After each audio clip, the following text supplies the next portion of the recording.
తగిన మాట చెప్పినారు. ఆడది కూర్చుండ నీకి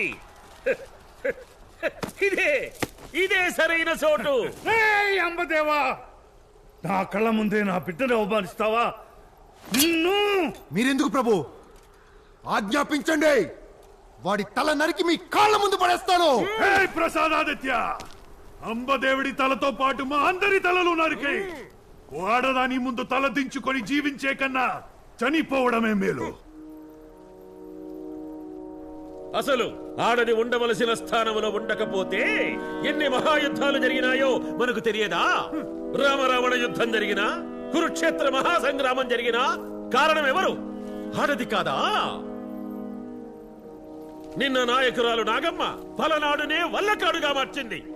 మళ్ళీ ఎలాంటి నాశనం ఈ రాజ్యంలో సృష్టించవద్దు.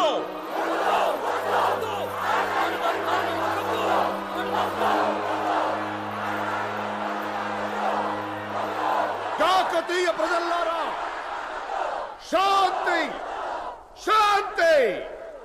శివశక్త్యా యుక్త్యో యది భవతి శక్త ప్రభవితం. స్త్రీ శక్తి లేకపోతే ఎక్కడ శక్తిహీనుడినవుతానోనని ఆ శివుడే భార్యకి అర్ధభాగమిచ్చాడు.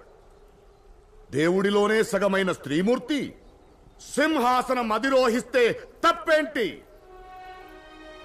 ఏ ఆడది ఎందులో తక్కువ? అయినా రావణ కష్టానికి కారణం సీత కాదు, రావణాసురుడు. కురుక్షేత్ర ప్రళయానికి కారణం ద్రౌపది కాదు, కౌరవులు. ఆడదాన్ని అవమానించిన ప్రతి ఒక్కరు వాళ్ళ వినాశనం వాళ్లే కొని తెచ్చుకున్నారు. ఈ పుక్కటి పురాణాలతో మా నోళ్లు మూయించలేరు మహామంత్రి.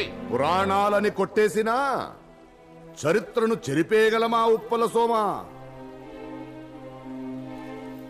తల్లి పేరిట వంశాన్ని నిలిపి అమరావతిని పాలించిన తొలి తెలుగు చక్రవర్తి గౌతమిపుత్ర శాతకర్ణిని మర్చిపోయారా? ఏ మీరు కళ్ళార చూసిన రుద్రమదేవి పాలన చూసి కూడా మీకు కనువిప్పు కలగలేదా? పన్నులు రద్దు చేసింది, ముందు చూపుతో వ్యవసాయానికి చెరువులు తవ్వించింది, వ్యవసాయ శాస్త్రం అందరికి అందేలా చేసింది, ఆడవాళ్ల కోసం ప్రసూతి వైద్యశాలలు ఏర్పరిచింది, సుఖశాంతులు సుఖ సౌభాగ్యాలు మీ ముంగిట్లో నిలబెట్టింది.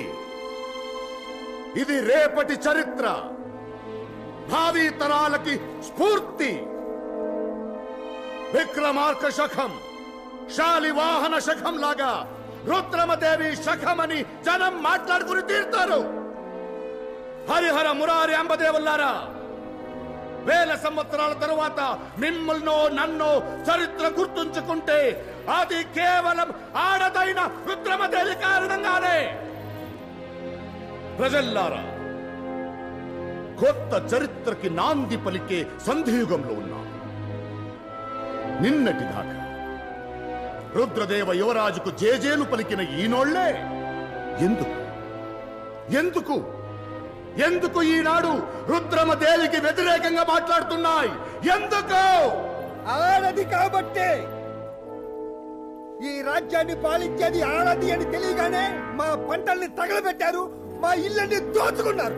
ఆడవాళ్ళు బయటికి రావడానికి భయపడుతున్నారు. రాజ్యమంతటా జైన వసతుల మీద దాడులు జరుగుతున్నాయి. ఎందరో జైన గురువుల్ని హతమార్చారు.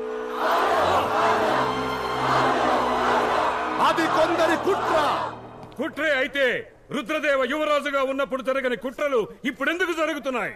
ఎందుకంటే మగాడంటే భయం, ఆడదంటే చులకన. ఈ భయంతోనే కదా మీరు 25 ఏళ్ల నుంచి ఈ నిజాన్ని బయట పెట్టలేకపోయారు. ఇంతకాలం గణపతి దేవ చక్రవర్తి సార్వభౌమత్వాన్ని అంగీకరించిన మాకు కాకతీయ సామ్రాజ్యం మీద నమ్మకం పోయింది. మా సామంత రాజ్యాన్ని మేమే పాలించుకుంటాం. మా కమ్మనాడిక నుంచి స్వతంత్ర రాజ్యం. మా మునికి నాడిక కాకతీయ సామ్రాజ్యానికి కప్పం కట్టదు. మా పాకనాడు కూడా ఇక స్వతంత్ర రాజ్యమే. ఒక ఆడదానికి జేజేలు పలుకుతూ బతికితే మా రేనాడు పరువై కావాలి.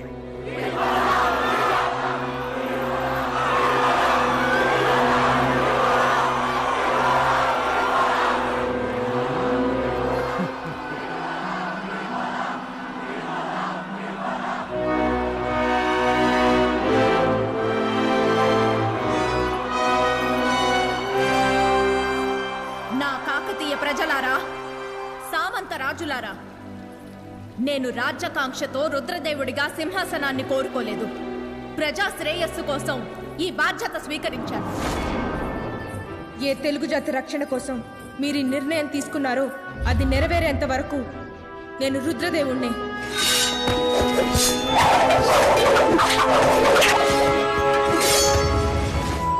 రుద్రదేవ యువరాజుగా నేను చేసిన పనుల కన్నా రుద్రమదేవిగా నా ఆడపుట్టుకునే మీరు లెక్కిస్తున్నారు.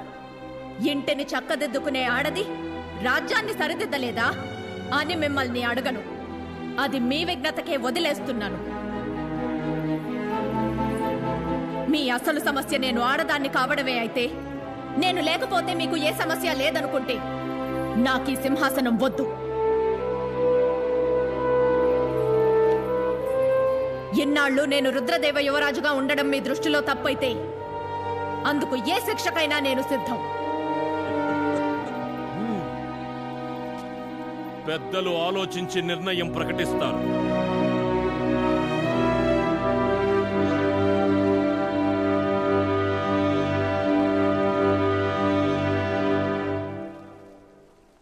ఏ ధర్మశాస్త్రం తిరగేసినా రుద్రమదేవి చేసిన తప్పుకి తగిన దండన మరణ శిక్ష.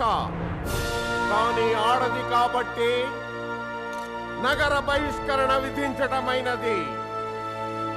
రాజభోగాలు వదిలి సాధారణ స్త్రీల జీవితం గడపాలి. ఆయుధం చేపట్టకూడదు. శిక్ష వెంటనే అమలు జరగాలి.